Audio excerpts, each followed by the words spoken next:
Hello, friends. Welcome to the Unplugged Sessions by AddUpSkills. My name is Kusum Kanwar, and I'm the founder and CEO of AddUpSkills. The Unplugged Sessions is a community of like minded people who wish to spread awareness about the usually unspoken topics that which is on the minds of people but does not find a platform to communicate. This is our sixth session on impact.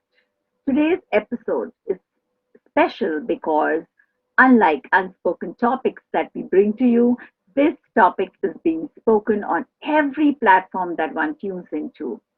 Yes, you're right. The new Education Policy 2020. What is special about our episode and guests is that they are young parents who wish to talk to us on what and how of NEP, New Education Policy, and what does it mean to them. If you have questions for them, kindly post it in the comment section and we will get back to you with answers. Also, if you want more clarification on any other aspect of this policy, kindly do write into us and we shall curate a session around it. So, introducing our first guest on the show, Shweta Suchak is a clinical psychologist and counselor, a mommy of two cutest girls I've ever seen, a veteran in special needs, a forte in the international schooling domain is remarkable, skilled in setting up and implementing inclusive education, teacher and special needs trainer, specialist behavior management and parenting skills, was a preschool head with kangaroo kids. Her current role in her daughter's school PTA is as a joint secretary and class representative, which is the most humiliating of all jobs she's done, she says. And so is motherhood. As she's nurturing two daughters with complete diverse personalities, and she wants them to grow up as two different individuals, that which is unique to them. Welcome, Shweta Suchak. It's such a pleasure having you with us today. Thank you for having me, and it's a pleasure, Ms. Kusum, to be on your panel. And of course, I'm looking forward to this session because a lot has been spoken about NEP, but nothing has been spoken about NEP and parents. So I'm looking forward to a very interesting conversation. Thank you so much. Our second guest, Smita Negi, an electronics engineer and MBA, a mommy of two awesome girls, one I just met.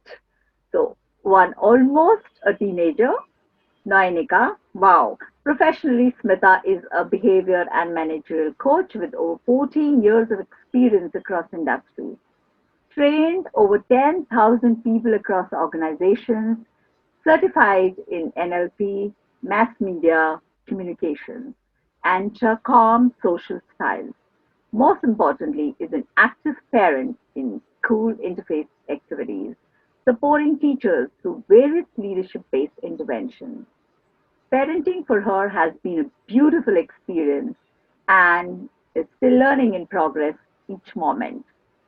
She says, she loves what she does, with her children. Welcome to our channel, Smita, and so happy to see you here. Thank you, Kusum. Thank you for having me here. And like Shweta said, I think it is extremely beneficial for us as parents to speak about these topics because I think they sort of also gives us and opens our minds to different perspectives. So thank you for this opportunity. Thank you to both of you. And so, after weeks of deliberations, we are here today, finally speaking on the what and how of NEP 2020 and how it impacts us as parents. What's in it for us? A parent's point of view. Friends, the National Education Policy 2020, which is the first education policy of the 21st century and aims to address the many growing developmental imperatives in our country. The policy proposes the revision and revamping of all aspects of the education structure, including its regulation and governance.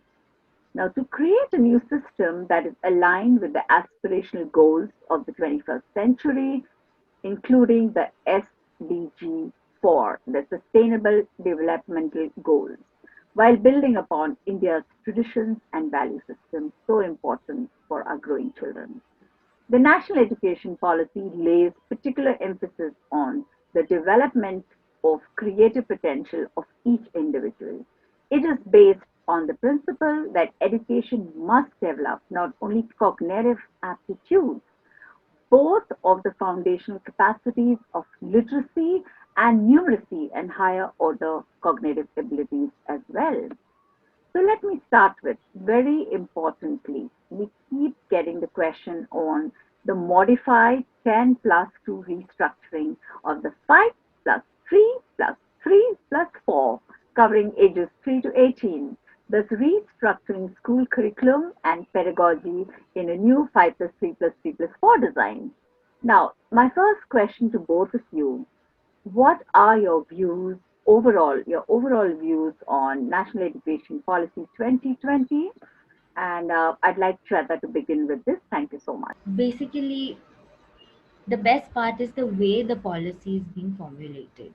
Uh, the survey, the way it was conducted, the data collected, everything was done under the guidance of Dr. Kasturi Ranjan, who is an Indian space scientist. He has headed the department for as good as a decade, and when they collected the data, they realized that most of Indian children, they don't want to go to school, and the rate of dropouts is very high. And that's where they started working backwards on this. And there were a lot of loopholes which were not connected earlier, which now are getting connected. Like, now we all know that the structure has been changed, but there's a scientific reason why the structure has been changed. So earlier, if a 3-year-old would go to school, the 3-year-old was expected to sit for 2 hours or 3 hours and do paper pencil stuff, which is developmentally not possible for a 3-year-old to do. So now they are going to include more developmentally appropriate things for children. Like a 3-year-old will have playway method of learning. So play way method is not that बच्चा खेलने school जा रहा है, but बच्चा खेलने के साथ पढ़ रहा है, because a 3-year-old learns through his or her senses. They learn through seeing, touching, feeling, tasting, experiencing, and that's where that is what was missing in our education.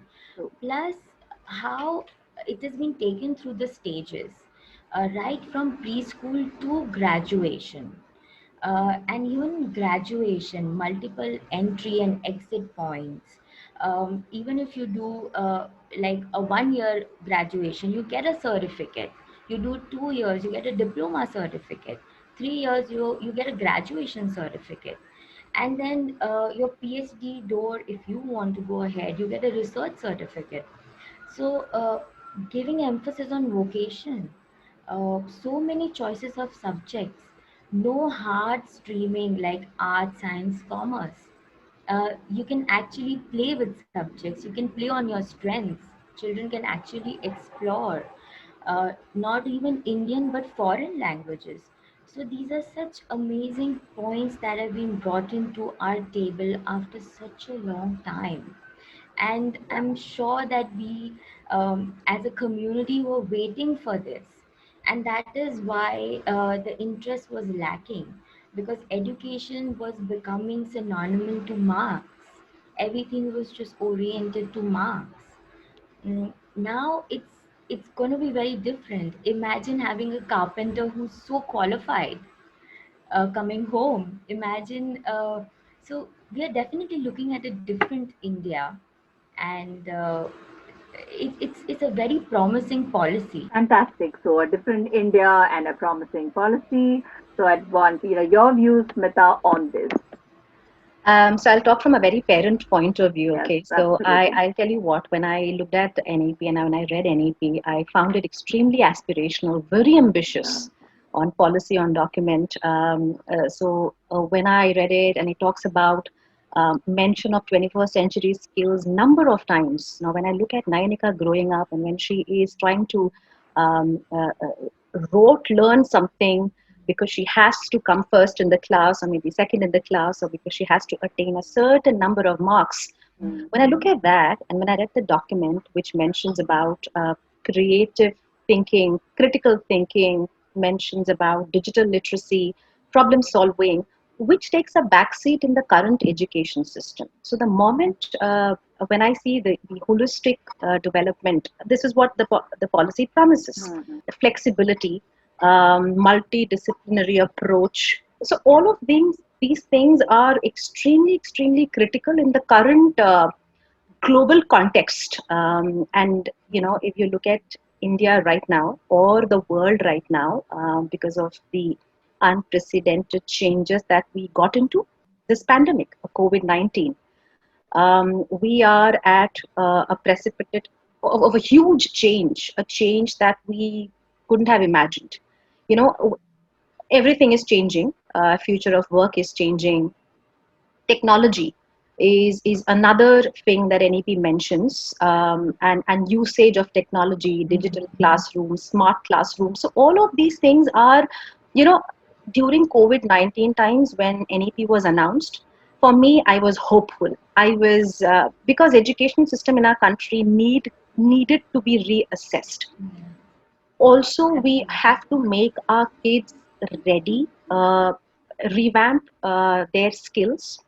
And I think these important skills that NEP mentions somewhere will equip them with the right tools to competitively exist, not just in the country, but outside of the country, because it's only global now. So, like I said, and I'll say this again, and I will maybe just say that, it is very aspirational, very promising, very ambitious. We've got to just wait and watch to how much will this policy on document gets translated into action and implementation. But as a parent, if you ask me, looking forward to. Great. That's a really very nice perspective. Thank you so much for this. And yes, it's intentional. The intent is very good, but let's see how the implementation at the ground level is going to be. So back to you, Shweta. Because Smita also spoke about the key overall thrust of the curriculum and the pedagogy reform across all stages will be to move education system towards real understanding and towards learning how to learn and away from the culture of rote learning, as Smita also mentioned, as is largely that is present today. The aim of education under this policy will not only be cognitive development, but also building character and creating holistic and well-rounded individuals equipped with the 21st century skills. So my question to you, Shweta, is what is holistic approach and how can parents ensure its implementation as stated in the NEP? And how do we integrate, things like experiential learning, art and sports into our everyday life for children in school? So basically, like rightly said, there is a difference between a well educated person and a well trained. Well trained is something where you're trained at one level, just one level. And well educated is where you're looking at a holistic approach, and that is what exactly our NEP is talking about. So here we're just not talking about cognitive skills or rote learning. Even cognitive skills includes analysis of a matter. It includes logical thinking. It actually includes real problem solving, which our earlier education, like current education, is not equipping us to do it. How many of us are graduates and postgraduates, but they don't know to write a job application? So, not only that, holistic development talks about creating individuals who are future ready, who can actually get ready to do this. And it requires critical thinking, it requires language, self help skills, self awareness. As you can see, that's going to be a part of assessment now. Also, your interpersonal relationships, your social skills. Uh, Thinking about a matter is one thing, and expressing yourself is another. And we all know when you work we have to somewhere do both simultaneously. And we do know of people who are very well read but they are not able to express. So imagine doing and learning these things in school where you're getting ready for these kind of things. Plus, a lot of us don't understand that yes, sports, art, music, they actually play a very integral role. Like sports will imbibe discipline, it will imbibe teamwork, leadership, cooperation, physical fitness, which is so important to have a healthy lifestyle. Art and music is gonna actually connect your neurons and open out your creativity, your skills. So, holistic development is actually looking at a person as a whole, where you're covering everything, right from dressing up to going ahead, doing a presentation, making your own report, and as a life skill to understand what you want and how to go about it. Also, what we can do as parents at home is we all have this barrier कि school में पढ़ के आओ, teacher से पूछ लो, teacher ने नहीं सिखाया स्कूल में. So I'm sure all most of the mummies have it, and it's high time that we come out of this, because learning is not limited to school. Learning is a process. And why are we making our children have this division that school में पढ़ के आओ, घर पे तो सिर्फ homework कर लो and it's over? No, it's not over. Simple things that kids can do. Like I have my 3-year-old. Whenever I'm cooking, I tell her, give me 3 onions. Now give me 2 tomatoes. And that's how we are learning numbers. And she loves, she's Absolutely. helping me, she's learning numbers, she's learning vegetables. So that's how we do things. Plus for my Fantastic, yes. Arts integrated and sports integrated education, and with explorations of relations with, amongst the different subjects, this will close the gap in the achievement of learning outcomes for, for children. Now, my next question is to Smita, because as the policy states, a collaboration with parents and other key local stakeholders in governance of the schools is mentioned. Now, there is an emphasis on a collaborative approach. What is it and how will it work? A very ambitious project that they're looking at, which is already in place in some of the interiors in our country and some of the cities as well, which is your digital classrooms and smart classrooms. I'll begin with that because they're looking to achieve a lot in the next 10 years here. Now, I think, and we can also see when today kids are digitally learning things and you have an image right in front of you in terms of what your child is learning and how your child is learning. I feel that digital and smart classrooms will generate a lot of data. So every click that they do, data is generated. So you have a lot of insight as a parent, as a teacher, as a school, and other authorities in the school to look at how the child is doing, whether the child is in the right path. You can track the development. That's one thing. So digital classrooms definitely is something that a parent can be involved in. He or she has to work in tandem with the teacher. There is no other way to create a right relationship or a fruitful relationship. Second, NEP talks about, because we move away from rote learning, we get into structured assessment framework, we will give them good developmental feedback, which is very clear so that the parent can work on the child's development when the feedback comes from the teacher. Of course, there's a lot of work involved in it where the teacher has to be trained, the parent has to be understood. So I think all of this requires the parent to be continuous in touch with the teacher, the student's development. There is no other way. So the parent will be in a state of understanding where the child is in his or her developmental path. Now, if I take a very, very personal example, so my husband and I have been involved in certain training activities in the school. That's one of the examples that I can give you. Now, this could mean a simple leadership lesson that you're giving to their teachers, or a leadership style coaching session to the students, or a parenting expert who's a parent comes to the school, talks to the parents on a subject of his expertise, or maybe just attending events in the school regularly. How many of us attend PTMs regularly? How many of us attend PTMs regularly? So and I include myself also. Okay, when I say this, I am not questioning other parents, but I'm also including myself in this. How many of us wants to take the headache? I'm using the word headache because everybody thinks being a part of PTA is like, okay, you're committing yourself to Yeah. more hard work, you're already time pressed, your Yeah. work schedules, why would you want to take up more responsibility? So I think this is extremely important, Yeah. and then only can you question school, right? So I think if you are involved in the school in this way, you understand what difficulties and Mm. challenges they face. And I'm coming from a very personal point of view because my husband is the president, is the chairman for PTA of his school. So Mhm. he comes and tells me it's not easy as it sounds.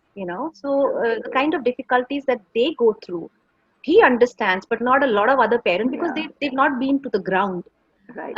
So I think this is what we could do as parents: ask the right questions, not Question. just Yeah. questions, and Yes. startle them. Yes.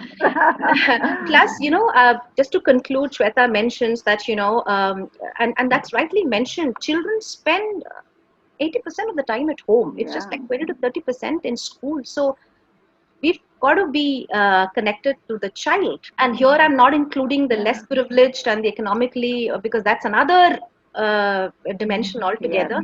But as parents, this is what the least we can do actually. Yes. True. Um, Thank you so much. Thank you so much, Smita, for raising these kind of stimulating thoughts, you can say. So how I look at it is, collaboration, teamwork. There's so much that a child, needs to have within him to develop his personality, and that's what Shweta mentioned as well. The holistic development. So we are looking at collaboration, teamwork. We're looking at problem solving, logical thinking. We're looking at the vocational exposure and skills, digital literacy, coding, computational, thinking, ethical, moral reasoning. There's so much more. Like critical issues facing local communities, states, country, the world. So parent collaboration with schools becomes much more imperative, and it is needed, right? So, Shweta, over to you.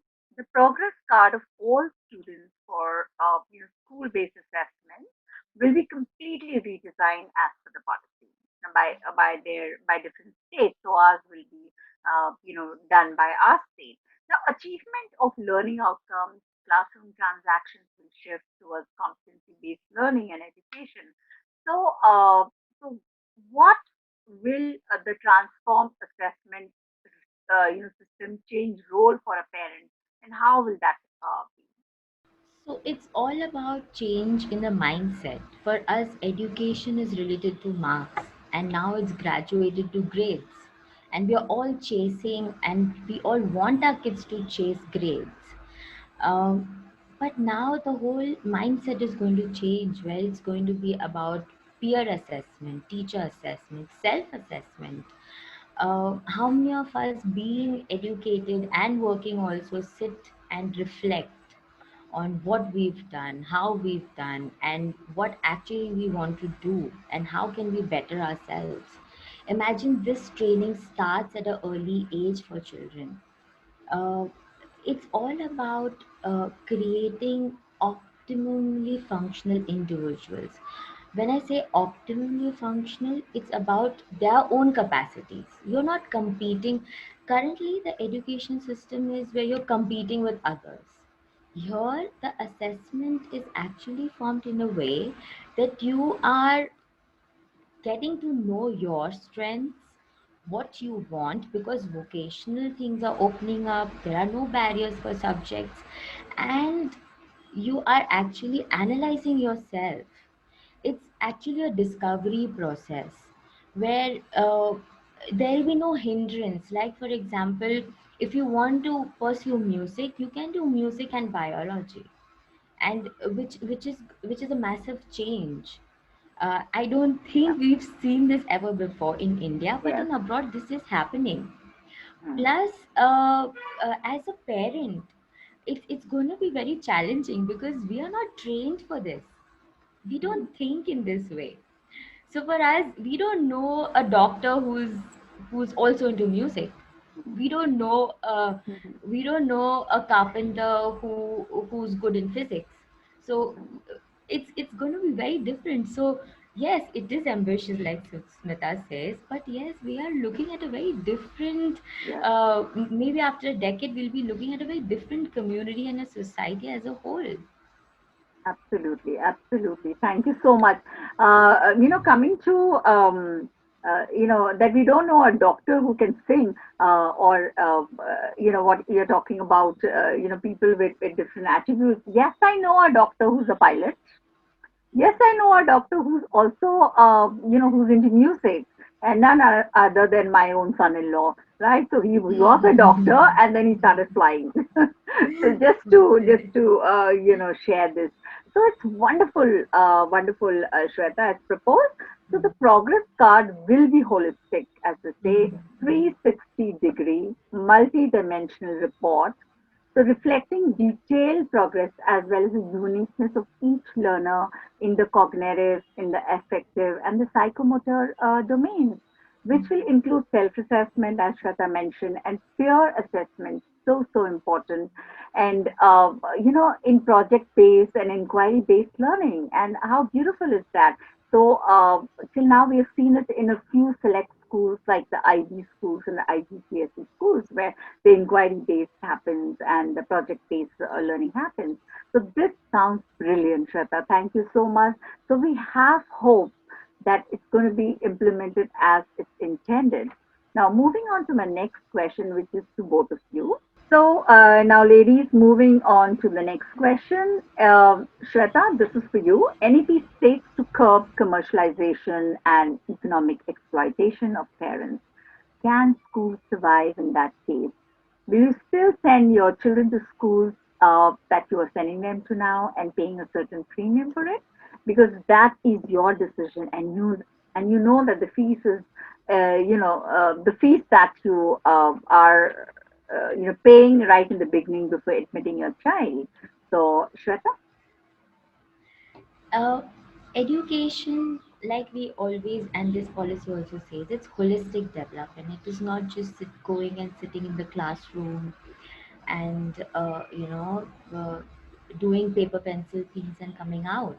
It is also about it's about the teacher quality, it's about the infrastructure, it's about the facilities, it's about extracurricular activities, uh, it's about a lot of other things. So yes, as parents we have opted for a certain teaching methodology, a certain teaching option. uh, we had options of schools and we've opted for a school for certain reasons. If the quality is maintained, we will definitely opt for the school. But yes, commercialization in terms of, I'm sure we all have noticed this as parents, and wherein when we as parents look at school as a community, it is also the school's responsibility to look at us as community members. Be open about their expenses, be transparent about certain things. And why will we not pay if they are giving us the quality? We do understand that they have rents, they have electricity, teacher costs, running costs, stationery, they have cost. And if they are giving us the quality, there is no harm in paying the cost.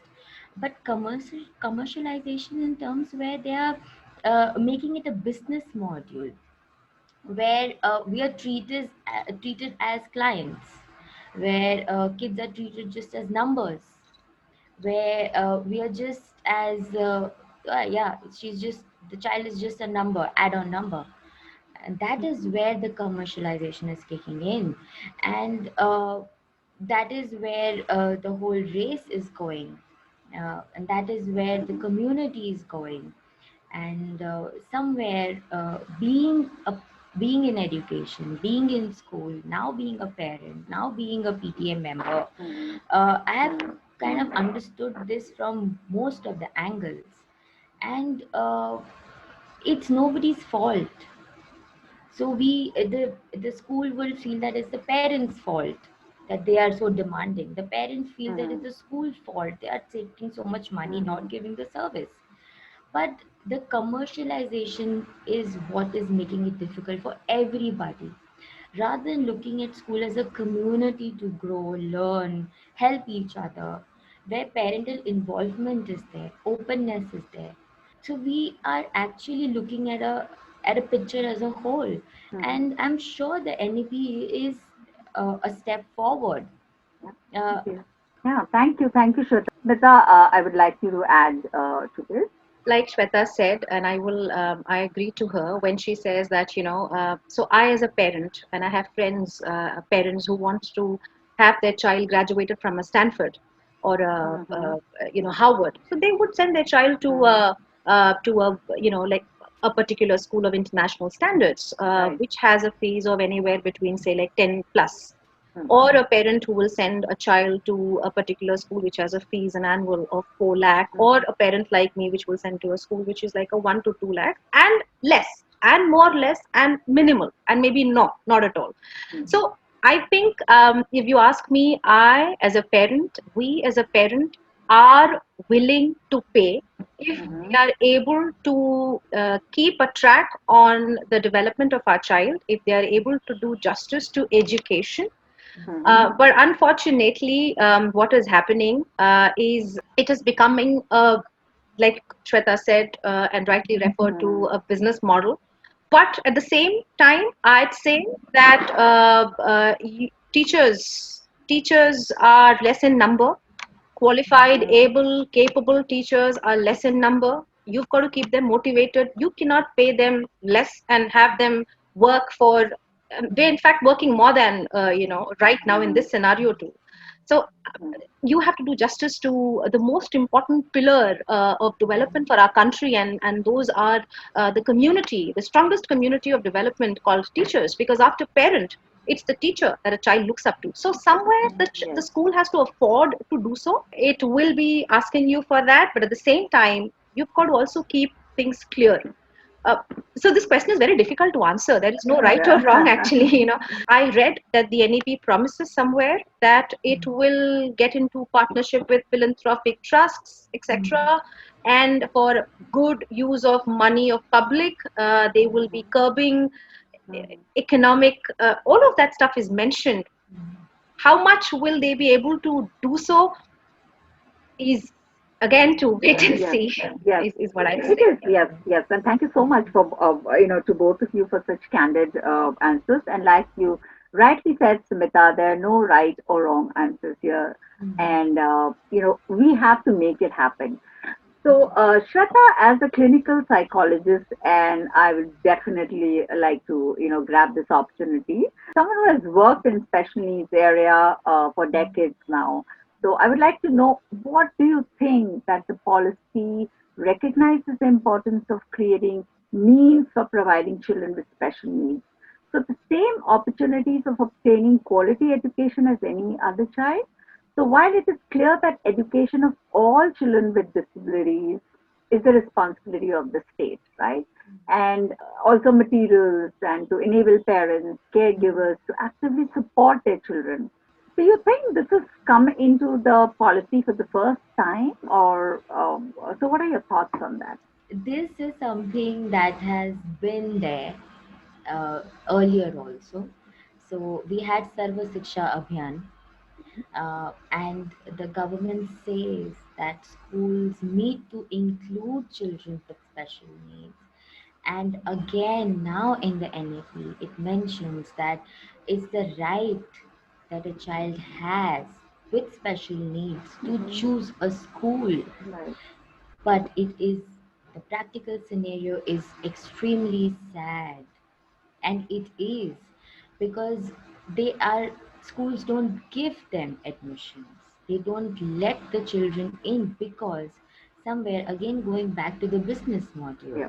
Mm-hmm. the kind of infrastructure, the kind of needs that you need to cater to when you Mm-hmm. have even one child with special needs, you have a little added investment.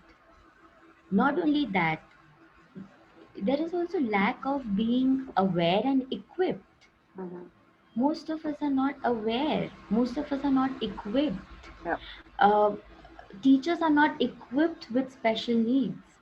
Teachers are not equipped to understand special needs. Special needs is also very far when we talk about diagnosed kids. In a classroom, we are all, everybody who's done teaching knows that there's a learning curve, and they know that most Mm. of them are going to be average, and you're going to have some above average and some below average children. But teachers are not equipped to cater to even those 2% here and 2% there. Special needs is a far-fetched dream, where we are looking at infrastructure accommodation, we are looking at teaching material, teachers being equipped, special needs personnel being equipped and hired, training children to have kids like that in your class, which we have done before, Right. and we have schools doing it. Exactly. uh, but yes, most of them don't take this social responsibility. Most Mm-hmm. of them don't take it. So we are actually very hopeful that this will be implemented at the ground level and for the support of our children. So it is the responsibility of the parents, of the schools that they're sending their children to. So I'm sure this is going to happen as it's intended. So any last thoughts that Smita, you can go first, and Shweta. So, some of the things that is at the top of our mind as parent from NEP is, I think, I am looking forward to, blinding the ties or blinding the border that you have created between, Uh-huh. let's say, an art stream or a Uh-huh. commerce or a humanities stream. Because my child is growing up, she gets into her secondary stage, which is the ninth till 12th. So I know for a fact that she can shun a particular subject and pick up Uh-huh. a choice of subjects that she'd want to pursue her career in, or interest in. Career is a big term to use right now. That's one thing that I'm looking forward to. The second thing I am looking forward to is the vocational studies that they're Uh-huh. talking about. Uh-huh. So my child can become a potter, Hmm. or my child can become a painter or anything, and not that she'd Absolutely. be put into a box of an engineer or a doctor or Right? a law student or a CA. So, because I know a lot of people who are qualified CAs are now pursuing what they wanted to pursue when Absolutely. they Yeah. were Yes. studying. So, had they Mm-hmm. invested Yes. that time in there, Yeah. and I think all of us can relate to this. So, I think that these are top two things that I'm really looking forward to. And I think we are young parents, so we need Absolutely. that guidance. And I think NEP has come at a, like I said, a cusp of change when we're going through a lot of change. So I think it's pretty hopeful. Mm-hmm. Maybe the only thing maybe that I would like to talk about here, and I think I conclude here, is the mother tongue part. So again, here there are two sides of the coin. So if I were to be an Indian Mm-hmm. and from a heartland of, let's say, MP, Mm-hmm. or Mm-hmm. from Guntur, AP. Mm-hmm. If you ask me to learn a particular subject, or Mm-hmm. my child to a particular subject in English or a Hindi, I will have a tough time. So I think that's one side of it, Mm-hmm. because early education is extremely important. We Right. understand that 80+% of your brain development happens before 6. So that's one way to look at it. It's a good thing that you have mother tongue to be the language to be taught, medium of instruction. The second side of it is people like us who are living in, let's say, Mumbai, who and in the class you have a Kashmiri, you've got a South Indian from Tamil Nadu, or you've got a Bengali, and then you instruct in Marathi. That is something that is Hmm. is going to be hugely challenging. So I think that one piece, down south, everybody is very happy. Yeah. Everybody is extremely happy.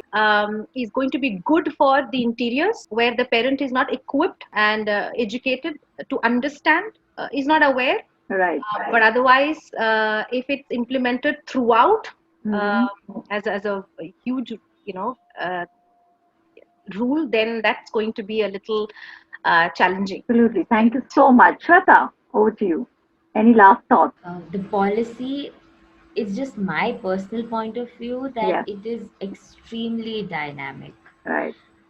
and it is a change that we needed. and it's come after 30 years, almost 30 years. Yes.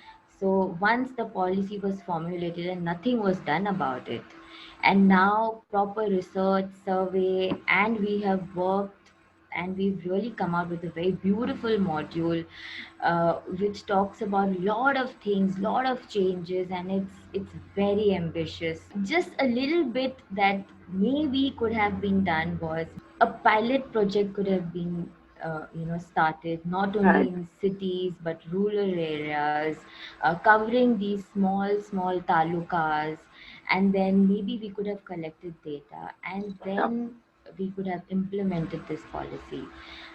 So that is something where we might face a challenge, though it Mm-hmm. talks about intensive training, it talks about Mm-hmm. digitization, it talks about training where training will be done using digital platforms, right from holistic development to developmental stages to inclusion to commercialization to structure language.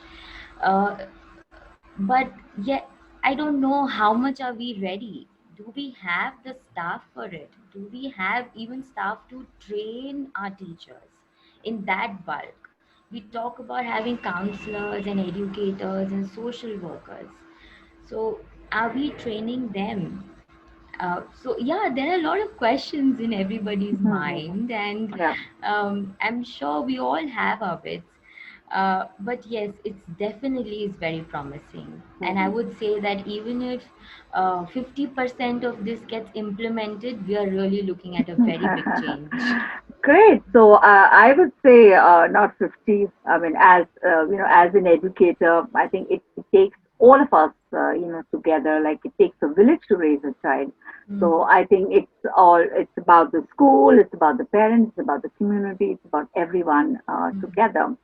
So thank you so much for this. And also, the government is also asking for a lot of feedback on the policies. So I think it becomes imperative. It becomes our responsibility as well to give a feedback. So I think we can find a way where we can do this as well.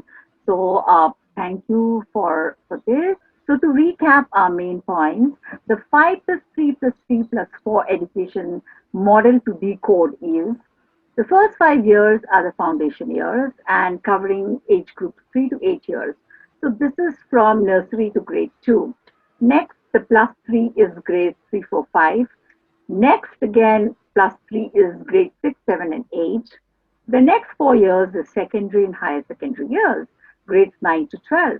The parents' role is crucial in establishing skills, starting from the foundation stage, which ideally consists of flexible, multi level, play based, activity based, and inquiry based learning. So there has to be a focus on social capacities, sensitivity, good behavior, courtesy, ethics, everything that is mentioned, in the policy, and it starts from home. They come to school, and 90% of the brain growth happens in the 0 to 5 years. On mother tongue, which Smita spoke about, we keep receiving many queries. Research clearly shows that children pick up languages extremely quickly between the ages 2 and 8, and that multilingualism has great cognitive benefits to young students. So let us be positive about it. Collaboration is the way forward. And while the policy is very progressive and a local to global approach, everything depends upon the way it's implemented in every state and school.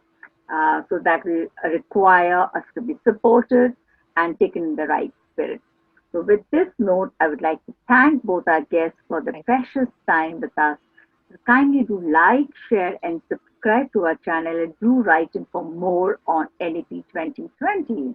We will come back with some more on this soon. Until then, take care and be safe. Namaste and thank you. हमसे जुड़ने के लिए.